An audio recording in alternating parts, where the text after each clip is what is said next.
Hi. Hello. Can you tell us your name and your relationship to Vincent Belmonte? My name is Diamond Belmonte, and I am Vincent's older sister. Okay. And what do you call him? Vin Diesel. Vin Diesel. But Okay. his family nickname was Vinny. Vinny. Okay. And can you tell us a little bit about what Vincent was like? Mm, Vinny was like, he had a smart mouth. He was very sarcastic. He was funny. He was charming. He was very charismatic. He would like anything. He was the favorite uncle. Anything you asked him to do, he was the like, oh, I'll do it type brother. Instead of the other ones would be like, go ask Vinny. um, he just was the life. Like he would walk in the room and he's dancing, and he's the one. If I would put on, they call it my girl music, my music. He would be the one singing all the songs. He knew all the songs that I would play all the time. Um, we had like family pets. Our other brothers are so lazy, but he was the brother that I could be like, all right, take the dogs out. I need you to do this. And he would just be like, okay. Or when I had to work and I would have our nephew, Vinny, I need you to watch Baby Diamond. He'd just be like, okay.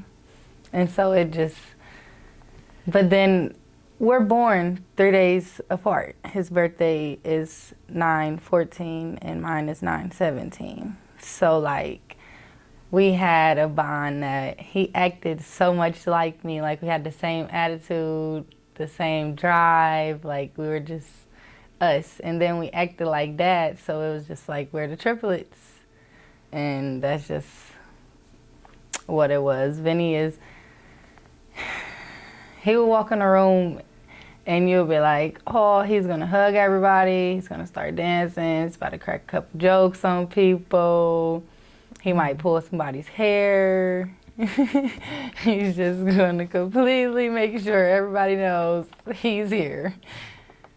That's why, like, now little stuff be happening, like the doors are open or, little stuff that, and we be like, look, Vinny, stop playing. Like, I have this little pocket thing in my sun visor. And my cards never fall out of it. And it's the random days when I'm having the longest or like just kind of a rough day. And everything will just smack me in my face, just randomly. And I'm just like, all right, you just gonna slap me in my face to tell me to get it together. And so, yeah, he definitely was the life of the party. Can you tell us when you first heard about what happened to Vincent? I was at work. I work in a hair salon. And that day I had to get up extra early because I had an appointment at 8 o'clock in the morning. So I had to leave the house at 7 in order to have everything ready by 8. And it just was so weird because I was having a sharp pain in my right side. And I'm complaining all day oh, well, my side hurts. My side hurts. All morning I'm on the phone talking to everybody. I got my mom and my little friend that I talk to. And I'm just like, yeah, my side keeps hurting. I'm going to go to the hospital. And then Vincent was actually taking his girlfriend at the time to work. And she called me. That's one of my friends, one of my actual friends that I talk to every day. So she calls me. And she's hysterical, and I'm like, what's wrong? And she's like, Vinny, they're chasing Vinny. And I'm like, huh? And she's like, we got out the car, but they're chasing Vinny, and now we heard gunshots. And so instantly, my heart dropped. After that, I hung up, and I called his mom. They said Vinny got into a police chase, and the police were chasing him, and now they heard gunshots. We got to see what's going on. And at the time, I'm doing hair, so I'm trying not to completely freak out because I got a client in my chair, and it's a little kid at that. And so I have 2 phones, so I'm on one phone with one person and another phone with another person, just trying to figure everything out. And so with us knowing so fast, by the time Vincent actually made it to the hospital, we had called, he was at university. And we made it, his mom, I was calling university, and then I got in touch with his mom. The nurses told us that we should come up there because he was in critical condition. And then I started calling my job because that day, randomly, I was the only one there. And usually, like, it's like 4 or 5 of us there, and finish this for me, I gotta go real quick. And it just was like, nobody was there that day, and it was so hard to get in touch with people. I waited 20 minutes because I had to, like, after I found out, and that 20 minutes seemed like the longest 20 minutes of my life. Like, every minute I'm just like, I don't know, like, you could just feel, and I just kept saying, like, if anything happens and I'm not there, like, I'm gonna feel even worse because I'm always there. Everything that happens, I'm always there first. And so finally I just said, forget it after the 20 minutes. And I just told my client, like, look, I gotta go. Like, I gotta go to the hospital. I got a family emergency going on. And so I swear I did like maybe 60 down Euclid. I work on 185th, and so I did like 60 down Euclid. And by the time I made it to the hospital, I ran into the emergency first. And the nurses there were acting like they wouldn't tell me what was going on. And, like, honestly, I don't remember this person. I couldn't tell you if they walked up to me right now. But when I was like, that's my little brother, like, y'all can't tell me that I gotta go outside. Y'all can't tell me nothing. What do you mean? Because they had that one family member rule at the time. So I'm like, that's my little brother. Like, I was the one that called y'all first. I've been literally here since the beginning of it. And a person walked past me and was like, go through the main entrance, go up the stairs, and turn right. And you should see your family. And I was like, okay. So I ran around, ran up the stairs, turned right, and my stepmom was sitting there. And it just seemed like everything happened so fast. Like, everything was moving like a light year at that time. Like, So this was January 5th of 2020, right? It's coming up on a year. yes. So yes, it was right in the midst of the pandemic. And what did you find out about what actually happened? What have you been able to find out since that time about what actually happened to Vincent? So now that we know most of the facts and the actual, like, docket is available, we can see most of the stuff that actually happened or what they say happened, because we know. But they claimed there was a high-speed chase. But when the Attorney General addressed it, he said it was because of a loud muffler. And then when they address it, they say that it was a stolen car and they ran the plates. So that doesn't make sense to me, but Vinny was taking his girlfriend to work. She lives on 131st and Shaw. And so with him driving up Shaw, up Euclid to Danny's on Ivanhoe and Euclid at the hair store, now you see how the chase, well, the quote-unquote chase that never reached above 35 miles per hour. So the speed limit over there is 35 miles per hour. So if it's a chase, how is that 30? Anyway, so you get what I mean. Yes. But even with that, he was taking his girlfriend to work. Like, literally, his girlfriend, I told you, that's who called me and told me everything. That's how we even found out. That's how the family found out first. One of my friends was in the car, and she called me and told me, and we made it to the hospital.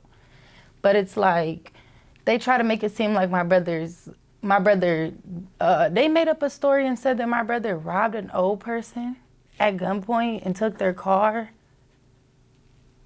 I talked to the woman whose car it was. She said that she didn't know my brother and never knew, and the car had been gone like 8 or 9 months. She said that she figured that the car was like somewhere else. She never even figured that it would, but she said it wasn't worth the life. Was that the car he was driving? Yes. Oh, okay. But he didn't know that it had been stolen? Yes, he borrowed it from somebody else, taking his girlfriend to work, and now they go to pull him over, and then... And what happened? He has the gun on him. Even with him being, 20 with a gun on him, 19 at the time with a gun on him.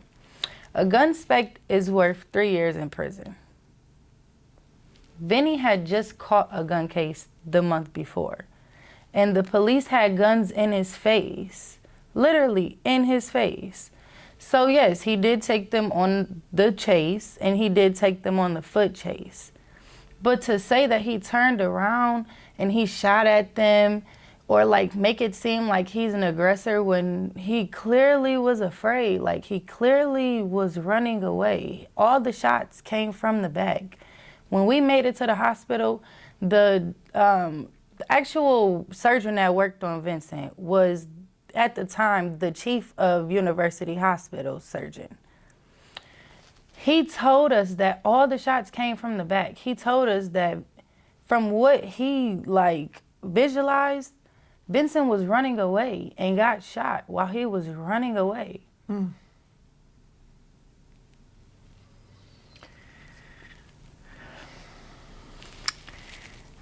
Has there been any accountability for the officer or the East Cleveland Police?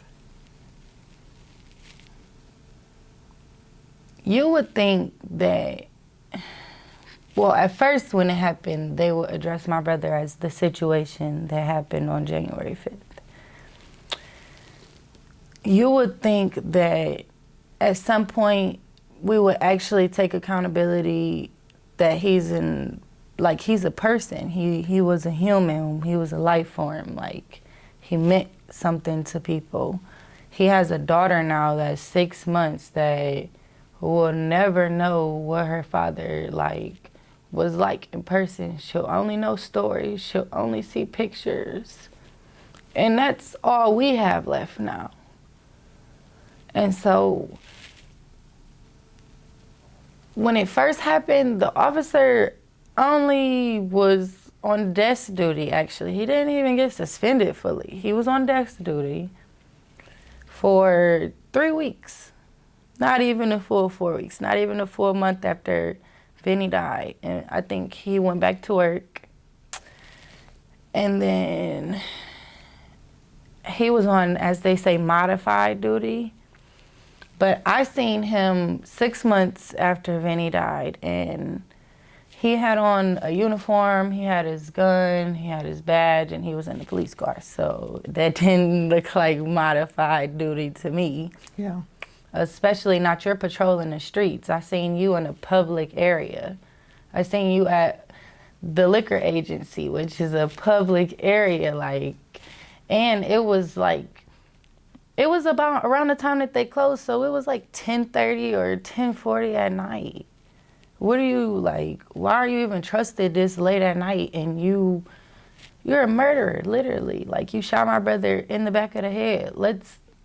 The shot that killed my brother was the one in the back of the head. That's what they told us.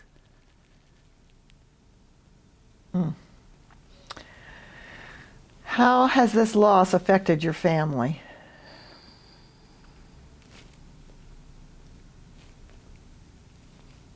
I always say, they told us that Vinny was in critical condition, and my life has been in critical condition ever since.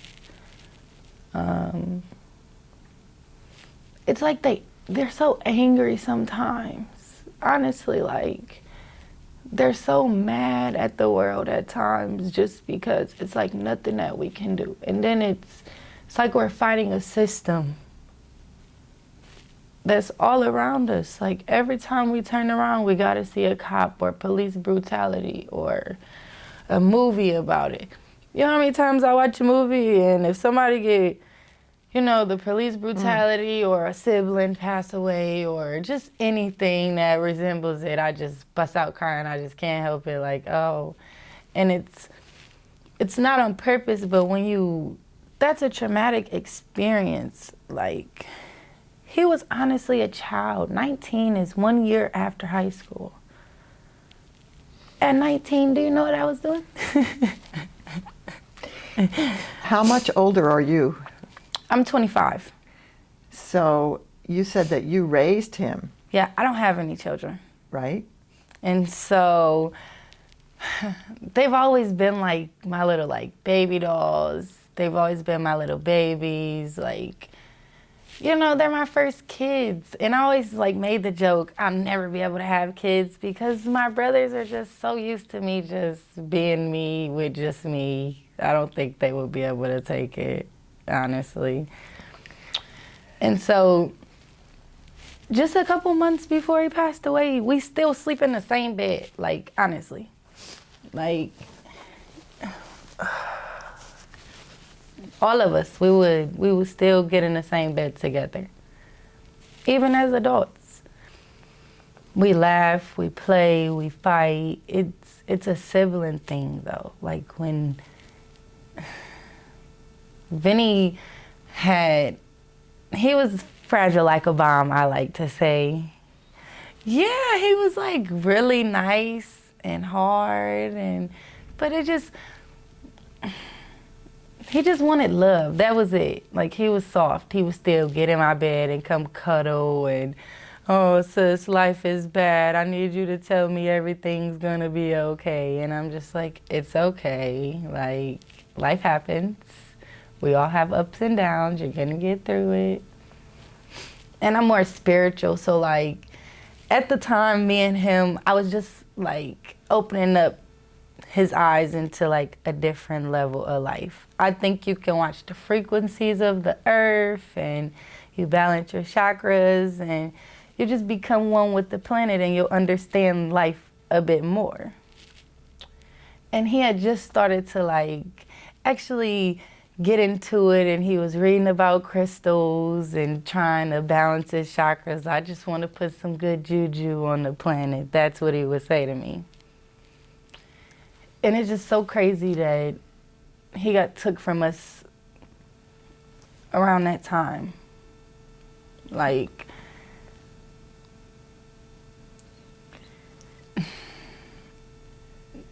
my family is definitely getting a little bit better with it though. They're angry. Mm-hmm. When I say they're angry, they're angry. What has your own experience with the police been? You know, has the police killing Vincent changed your perception of the police?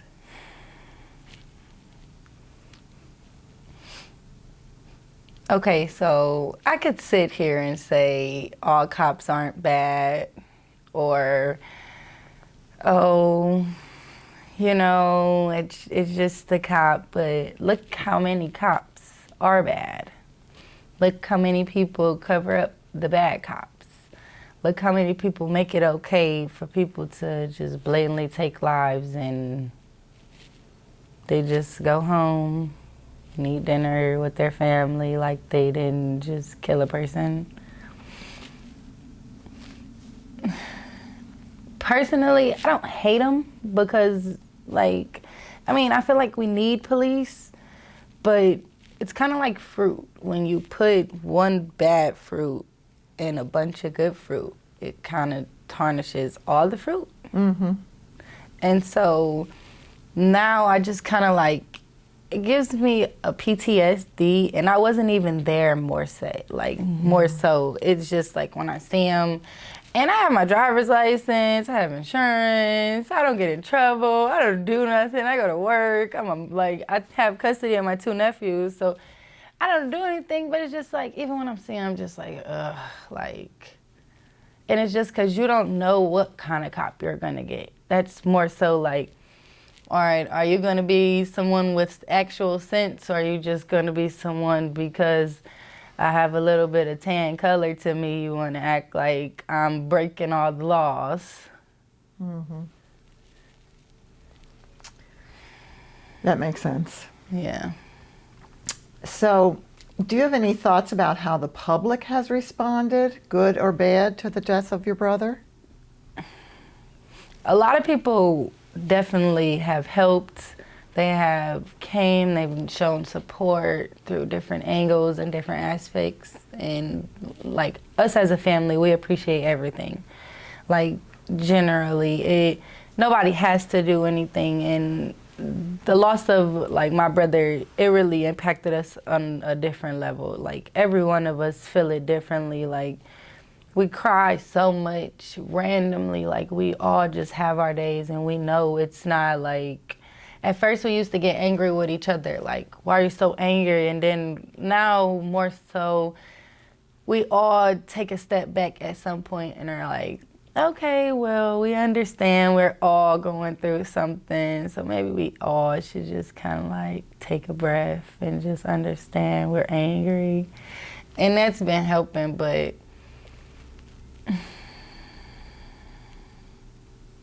when you have a tragic loss like that,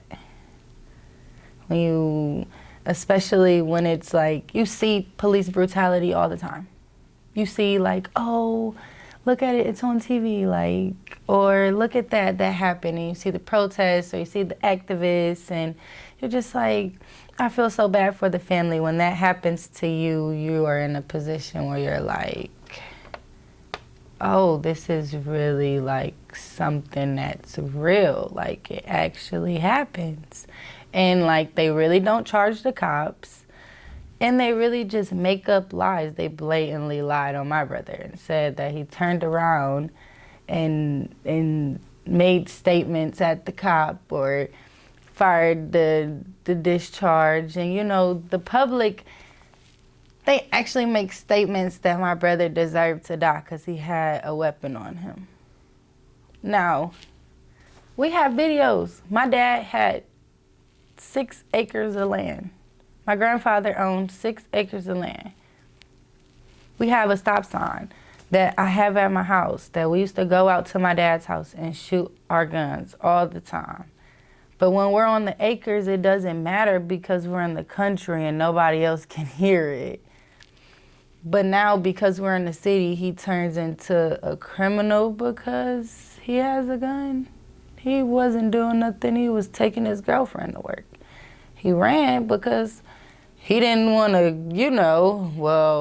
he didn't want to cause like a altercation. If he really wanted altercations, when they were in the high-speed chase, a police car, Vincent's car, stopped right here. It was a car in front of his car, and it was a car on the other side of his car, on the left and the right side, and a car behind him.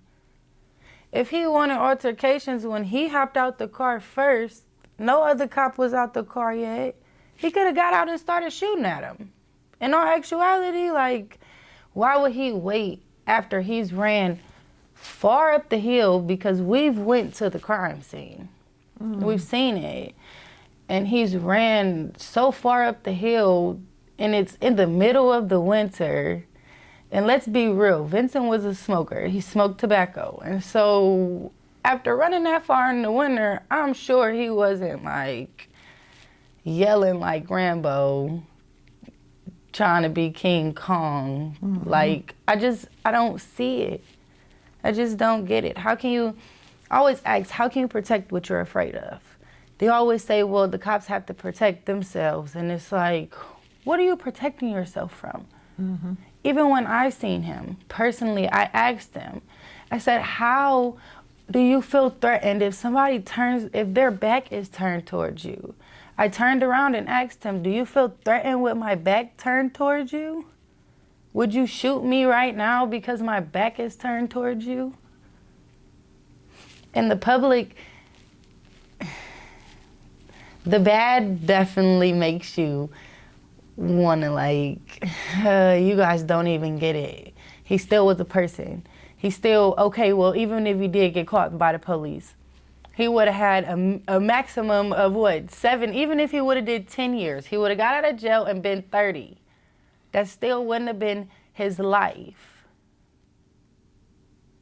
He still would have had a whole life to live. If he would have lived till 70, he could have been out of jail and lived 40 years and still been a human being more than what he was as a teenager, making mistakes.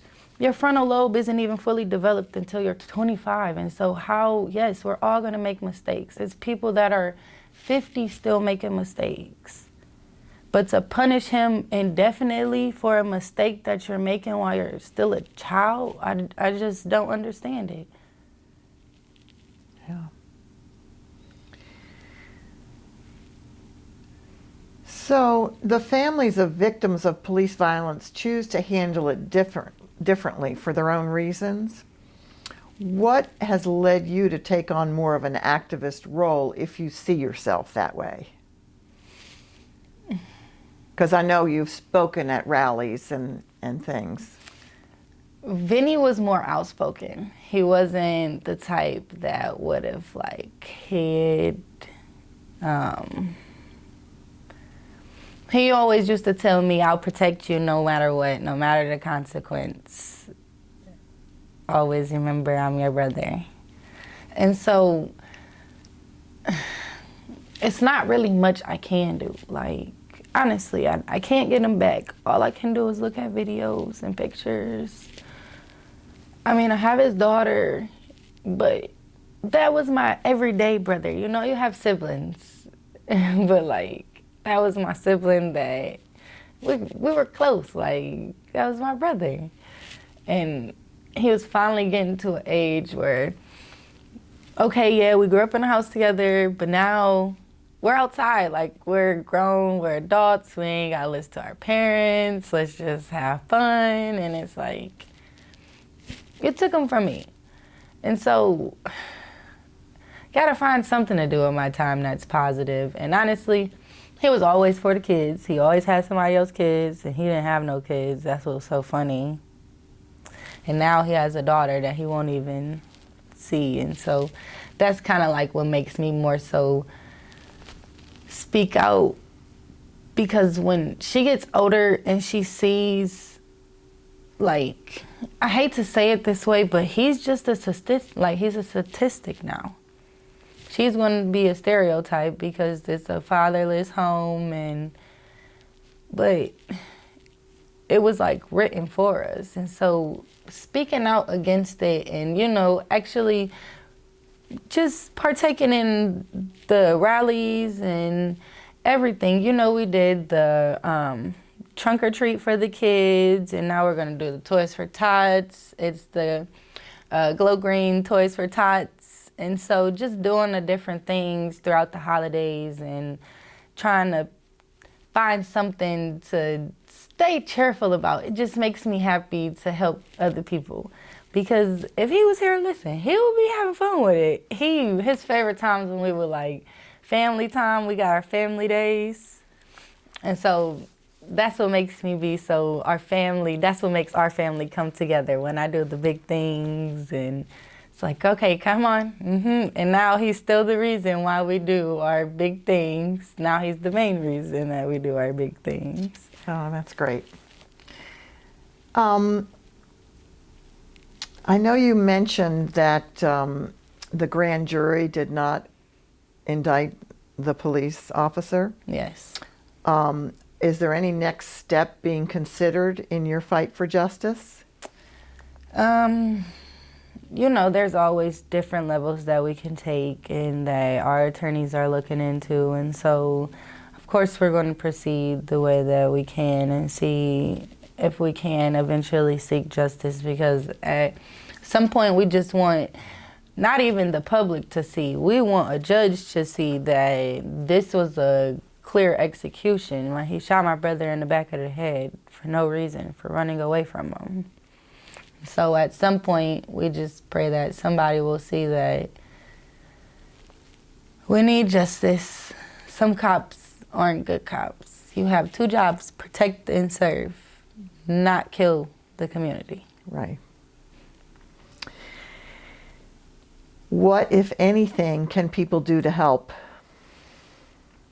Just say his name. At first, people wouldn't even say his name. And now so many people know who he is, or just a little background of the story, and just anything helps. And he's made it to California, New York, different people, North Carolina, South Carolina. So it's different people that, you know, have found out about him, and different TikTokers that make stuff about him, and like Instagrammers. And at times I cry, and it's like, I cry because I'm happy though that everybody is finally getting to like see that my brother wasn't doing anything wrong. He was taking his girlfriend to work. It was a regular day for him. Like, it was gonna take my girlfriend to work, and then he probably was gonna come to my job and, you know, go see his friends and go play basketball. They might play the game. He wasn't what they try to make him to be. Like, he had more girlfriends than anything. He really was just trying to see who his next girlfriend was gonna be, probably. But like, just what they portray him as, he wasn't that. Like, if anything, let's actually put what Vinny was. Yes, he was fragile like a bomb at times, but like I said, when your frontal lobe isn't fully developed and you're full of testosterone, what do you expect? Mm-hmm. He was a boy, okay? But nothing more or nothing less. He was a boy. So you can't punish somebody indefinitely for being a boy. So do you want to say his name one more time? Vincent Belmonte. And is there anything else you would like to say? No, I guess I told you guys everything that I felt. Honestly, I feel a little bit better. It's going to be a year soon, and Thanksgiving was my first holiday without him. And so some days I just have to breathe and understand that he's with me in more ways than one now. Thank you, Diamond.